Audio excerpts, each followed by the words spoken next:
Zaterdag vond de eerste carnavalsmarkt in Venray plaats. Het evenement van Leonie Bartels trok in de Schouwburg veel bezoekers. Ik organiseer al meer dan 10 jaar een carnavalsmarkt of vastelovensmarkt in de regio Venlo. En we wilden uitbreiden en voor de eerste keer gaan we de Venray proberen. Er zijn echt veel bezoekers geweest, er wordt goed verkocht. Er zijn leuke mensen hier, lang een leuke sfeer. Ja, het is helemaal geslaagd. Ik ben zelf begonnen met zelf creaties maken. En dan ga je nadenken, hoe kan ik die verkopen? Toen was er een Venlo een markt buiten. En toen dacht ik, ja, dat kan ik ook. En toen ben ik gaan onderzoeken, zou dat wat voor mij zijn? En toen ben ik heel klein begonnen in Blerik.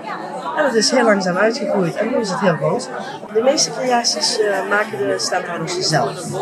Dus er is geen confectie en alles is uniek. En belangrijk op een markt zijn natuurlijk de standhouders. Maar hoe kom je eraan?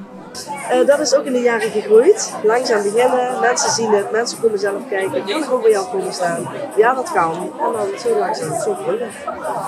En de belangrijkste vraag die misschien wel in de zaal hing was: wat is de trend van dit seizoen? Ja, de trend is wel een klein beetje aan het veranderen.